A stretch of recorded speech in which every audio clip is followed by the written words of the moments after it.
Governo novo. Ideias novas. Segundo turno é sempre uma disputa entre dois modelos de governo. E as diferenças entre um e outro são bem evidentes. Dilma, todos sabem, é uma presidenta íntegra, que tem tolerância zero com a corrupção. Prova disso é o respeito que ela demonstra pela autonomia dos órgãos que fiscalizam e apuram as irregularidades na administração pública. O país foi surpreendido ontem com gravações dos depoimentos à justiça de 2 indivíduos presos pela Polícia Federal no meu governo por envolvimento em atos de corrupção.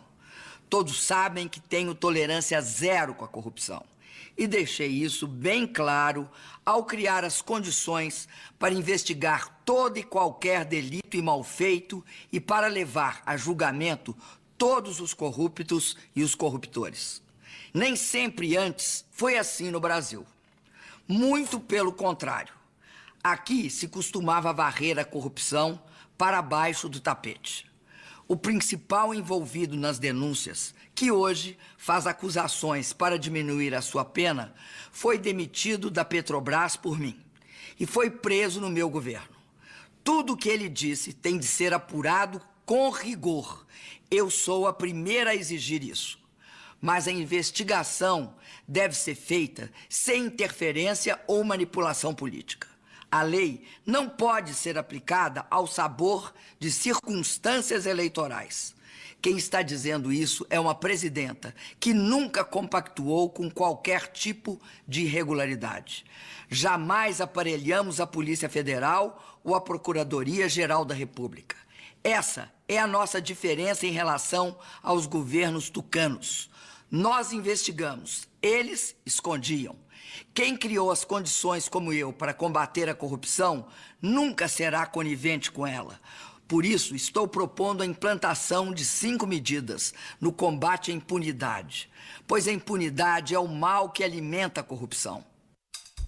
Medida 1. Aprovar uma lei que transforme em crime e puna com rigor os agentes públicos que enriquecem sem justificativa ou não demonstrem a origem dos seus ganhos.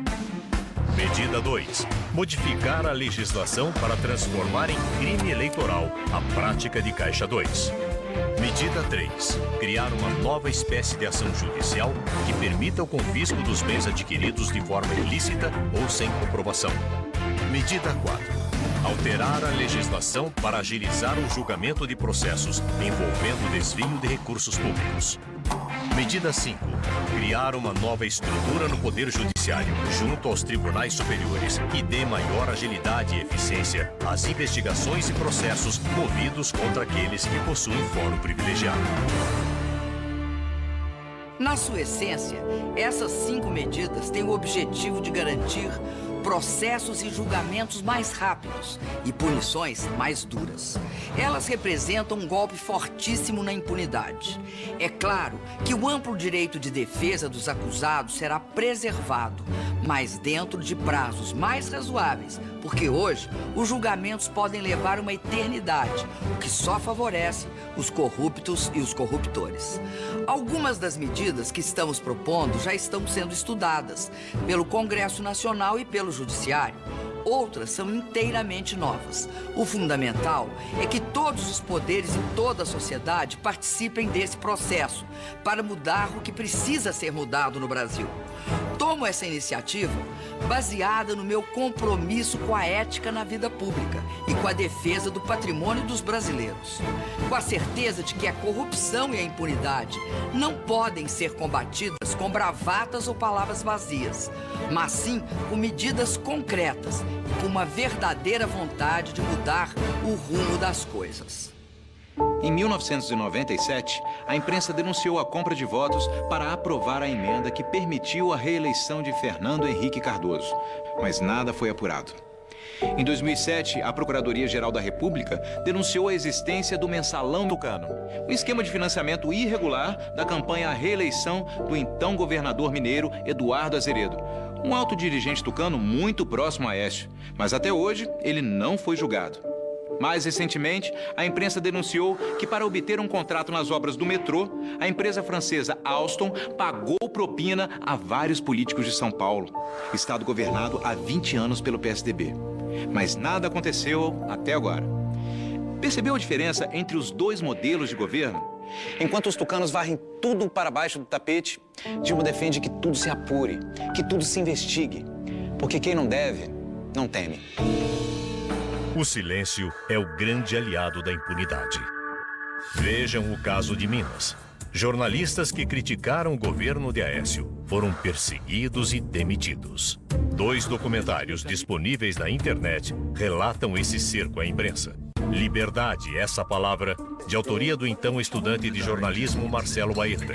E Mordaça no Brasil, produzida pela Current TV dos Estados Unidos, que também sofreu tentativa de censura. Agora, Aécio entrou na justiça pedindo a remoção de links em redes sociais e sites de buscas como o Google, que trazem críticas e denúncias contra ele. Mas a tentativa de silenciar a imprensa não impediu que o povo de Minas percebesse as grandes falhas do governo Aécio. A resposta veio neste primeiro turno. Aécio perdeu para Dilma em Minas e seu candidato a governador também foi derrotado pelo PT. Não existe melhor prova de que Aécio e seu governo foram desaprovados pelos mineiros. Governo novo, ideias novas. Dilma vai criar o programa Mais Especialidades, uma rede nacional de clínicas onde consultas, exames e tratamentos com especialistas poderão ser feitos sem demora e no tempo certo. Governo novo, ideias novas. Dilma criou o maior programa de investimentos em transporte público com 143 bilhões de reais. A sua proposta é construir ou ampliar 9 metrôs, 14 VLTs e 180 BRTs e corredores exclusivos de ônibus nas principais cidades brasileiras. Governo novo, ideias novas. O trabalho de Dilma está em todo o Brasil. Exemplo de hoje, São Paulo. Aqui, Dilma garantiu grandes investimentos em obras de mobilidade, como o monotrilho da linha Prata, a expansão de mais linhas do metrô da capital e o VLT da Baixada Santista. Também tem muito investimento federal em obras de infraestrutura, como a construção do trecho norte do Rodoanel e a modernização do Porto de Santos. Na área social, o Mais Médicos já beneficia 7 milhões e meio de pessoas em 344 municípios. O Pronatec já teve mais de 1.200.000 matrículas.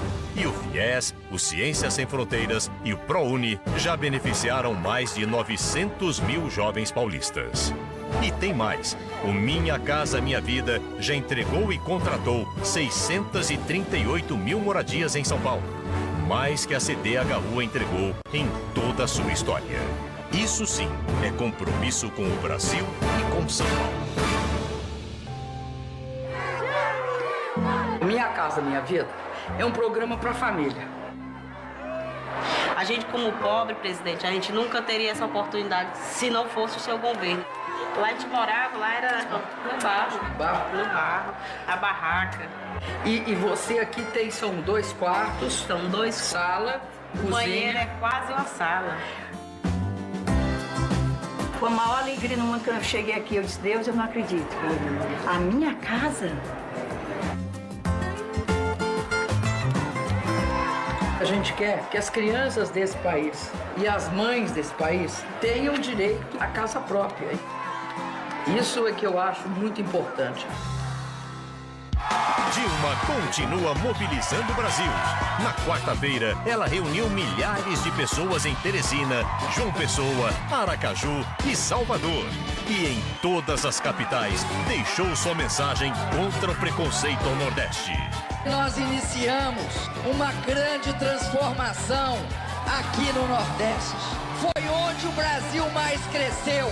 Aqueles que dizem que aqui estão as pessoas que não sabem votar, nunca estiveram aqui, nunca conheceram a qualidade desse povo. Eleições livres são assim. O povo nas ruas, compromisso com a transparência e com o funcionamento das instituições. O resto é jogo sujo, de quem tenta tirar proveito do combate à corrupção e à impunidade para manipular o resultado eleitoral. Dilma, presidenta 13.